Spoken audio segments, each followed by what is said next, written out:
ele tem a ver com, esse momento é pra isso aqui. Não significa não ter foco porque eu tenho 2 ou 3 negócios ou 4 e surge mais uma oportunidade e eu aproveito. E nós não somos uma coisa só. Nós não temos uma habilidade só. Eu sei que você já contou pra gente que você já desenvolveu várias atividades, acho que muitas ainda estão ativas, né? Mas eu queria que você começasse a conversar com a gente. Como que é pra você começar um negócio do zero? Começar um negócio do zero. Eu até comentei antes, né? Eu tô elaborando alguns posts, algumas coisas, quero poder até levar isso mais pra internet, assim, né? Uma falha minha, eu acabo usando o meu Instagram ali pra falar, né? E eu lembro quando eu tinha vou fazer 37 agora, tá? 37 anos. Eu tinha uns 15, mais ou menos, eu comprei um livro que era Como Trabalhar... Era mais ou menos esse o título, né? Sei lá, 50 ideias para trabalhar por conta.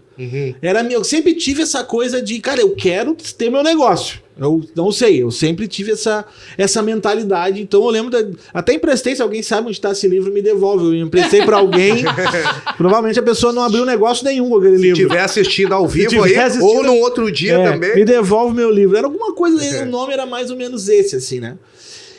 E eu sempre tive essa mente de empreender e tal. Meu primeiro negócio, assim, que eu comecei mais formal, foi ali por 2005, mais ou menos, 2004, 2005. Eu devia ter uns 19, 18 anos, não sei. Bem no ano que eu cheguei aqui no Rio Grande do Sul, né? E aí eu fiz um curso de CorelDRAW e comecei a fazer uns design gráfico, comecei a aprender a fazer site. E aí eu tinha um amigo que tinha um jornal, ele era dono de um jornalzinho, gospel, um negócio de igreja lá. E aí eu fiz uns trabalhos e ele me anunciou no jornal.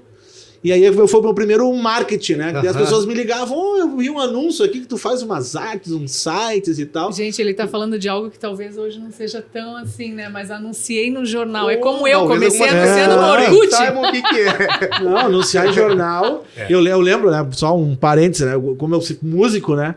Eu era mais piá, todo domingo eu ia só nos classificados onde tinha os anúncios de instrumentos, se eu tinha alguma coisa barata pra comprar, né? Sim. Hoje o pessoal vai no Marketplace ali, no OLX, a vida. Bem capaz, vai lá no Shopping, manda vir tudo. Não, vem da China. Né? Não, mas os usados, né? Os usados.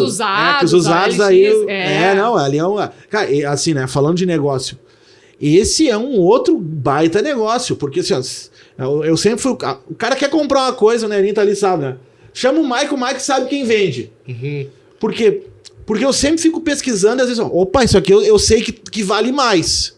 Isso já é empreendedorismo, porque assim, opa, isso aqui vale mais do que... Se eu tenho dinheiro, eu dou um jeito de comprar limpo e revendo a mais. Pra revender ele para um outro valor. Claro. Legal, isso aí é a visão empreendedora, né? De negócio, o que pode gerar com aquela compra ali, né? Uma vez eu lembro de um equipamento, o cara tava vendendo, tô vendendo uns equipamentos de áudio, eu tinha um estúdio, um equipamento americano, antigo, assim. Cara, aí eu pesquisei no eBay, né? Lá nos Estados Unidos, custava assim, caríssimo, e o cara queria tipo R$400.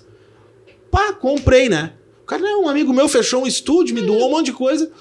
Aí acabei nem usando direito no estúdio, eu revendi por 1.800. Então assim, cara, a mentalidade de empreendedora, então acho que assim, né, voltando na pergunta, como começar um negócio do zero, eu acho que tem a ver com uma mentalidade e com aproveitar as oportunidades. Habilidades que tu tem. Eu sempre... Até não sei se aquele dia que a gente conversou, eu falei, mas eu gosto dessa comparação, né? Até essa semana deu na TV o filme do Daniel San, né? Lembra? Ele começa a lixar a madeira. Lixa pra direita, lixa pra esquerda. Aí quando ele percebe, ele tá lutando karatê. E eu acho que o empreendedorismo tem a ver com isso. Tu aproveitar habilidades que tu tenha e fazer daquilo um negócio. Me diz uma coisa, em alguma vez, Michael, te deu medo de empreender? Você teve assim um receio? Ou ficou constrangido de estar fazendo um outro negócio novo? Alguma vez você ficou pensando, o que as pessoas vão pensar de mim? Poxa, eu já tive esse negócio, agora eu vou ter esse outro negócio, agora eu vou ter esse negócio. Alguma vez você teve esse constrangimento, sabe? De estar empreendendo, fazendo um outro negócio, de novo um outro negócio? Ou pra você isso é natural? Como que é isso pra ti? Muito bom, muito bom. Isso é interessante, porque quando eu comecei eu tive os primeiros empreendimentos foram meio foram assim, não era uma coisa que eu levava tão a sério.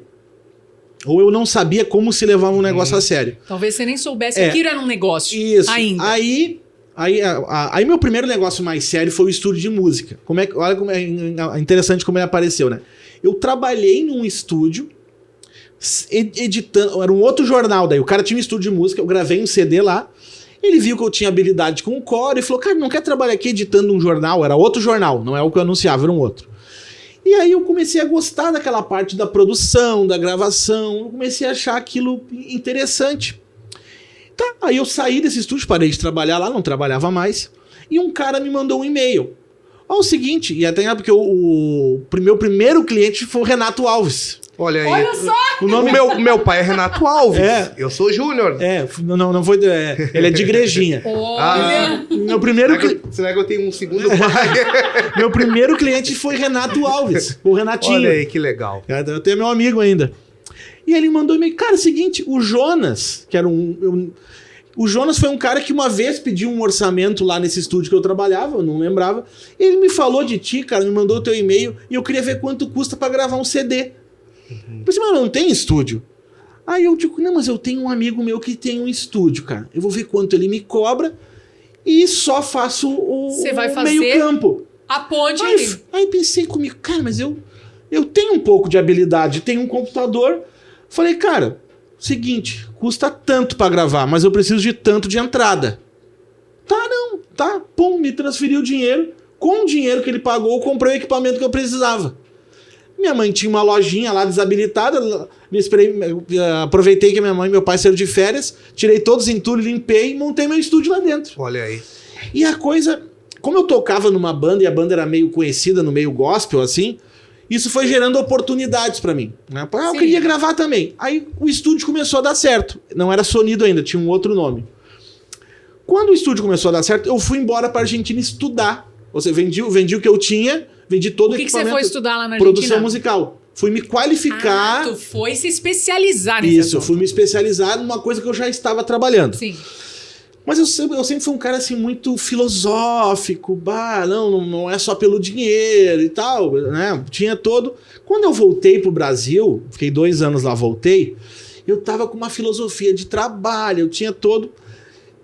Lá na Argentina existe uma filosofia de trabalho dentro dos estúdios, achei que, não, agora eu vim inovando, eu vou abrir isso no Brasil, ninguém me abriu as portas aqui, tive que fazer por conta. Nesse meio tempo a gente foi mudando, resumindo, para foto, e o estúdio começou a ficar de lado, porque a foto e o vídeo de eventos começou a bombar, mas eu tinha vergonha de falar para as pessoas que o estúdio... Eu ficava assim, mas aí as pessoas vão achar que eu fali. Aquilo era tão... Porque assim, eu lutei tanto pra montar esse estúdio, cara. Tanto pra montar a estrutura. Eu tinha uma estrutura muito legal, muito legal. Pô, eu fui embora estudar esse negócio, cara. Como é que eu vou dizer pras pessoas agora que eu tô fechando? Por mais que como negócio não era mais bom, eu vou mudar, vou fazer outra coisa. Aí eu fui migrando, aí um dia eu comentei com ele, cara, eu nem tô mais gravando. O cara, mas tu tá mais que certo, cara. Se tu tá ganhando dinheiro com outro negócio, azar, negócio é negócio. Aí me deu... Um alívio. Cara, hoje... A gente termina ficando preso, às vezes, são pensamentos nossos, né? O medo do julgamento e tal. E eu achava que as pessoas iam debochar de mim. Sim. Vão debochar porque na verdade, eu não fali um negócio. Eu fiz outro que deu mais certo. Montou um outro negócio. Não. Mas eu acho que aliás, vocês dois, né? Aliás, acho que nós 3, né? É verdade. Temos mais de um negócio, fazemos mais de uma atividade. Só que no início, quando eu fui fazer também a minha transição de carreira da arquitetura da construção para arquitetura da mente humana, primeiro que a minha família entrou em choque. Né? Choque absurdo. Uma vida corrida e... Não, e tu te qualificou, né? Também fez uma faculdade, te formou no negócio. Eu fiquei 20 anos estudando arquitetura, me especializando num único setor. Sim. E aí, de repente, fui fazer uma transição de carreira que também não foi planejada. Também não indico pra ninguém não fazer nada planejado. As coisas ser planejadas. Mas aquilo foi realmente algo que acabou acontecendo. Mas eu também sentia isso. Esse constrangimento, sabe? Essa vergonha de falar. Bom, quando eles me perguntavam, mas até hoje, tá? Quando perguntam, mas você não desenha mais, você não projeta mais, você não faz mais obra? Mas aqui, Eu digo, não. hoje tá na moda, estou em transição de carreira. Hoje Hoje inventaram uma expressão pro negócio, tem né? um álibi, né? Tem um álibi. Tem um álibi. É que nem o álibi, só um par de dizer, tem o álibi da temporada, né? Eu falo assim, não, Isso. eu tô na primeira temporada, porque, não, o nosso projeto só teve uma temporada. Não, é que não deu certo, mas tu diz que é só uma temporada. E A gente vai se adaptando a essa modernidade. vai criando álibis pra poder, né? Não, eu estou em transição de carreira. Quer ver uma coisa Mas até tu que... sabe que meu pai faleceu e não sabia, só como um detalhezinho, não sabia o que eu fazia direito. Porque a profissão de coach, hoje, ela já tá até um pouquinho assim, como eu posso dizer, assim, meio... Aqui pode falar tudo? Bate uma árvore e cai uns 50 coaches, assim, e tal. Mas na época, lá em 2006, 2007, ninguém nem sabia o que era isso. Na verdade, até 2015 ninguém sabia. Ninguém sabia o que era isso. Não estava tão popular, né? E aí você imagina, eu saio da arquitetura, que é uma profissão altamente regulamentada, Sim. rígida, a gente tem que preencher documentação para fazer projeto, etc e tal. E aí eu vou para uma profissão que não tem regulamentação nenhuma. E meu pai faleceu achando que eu trabalhava com RH.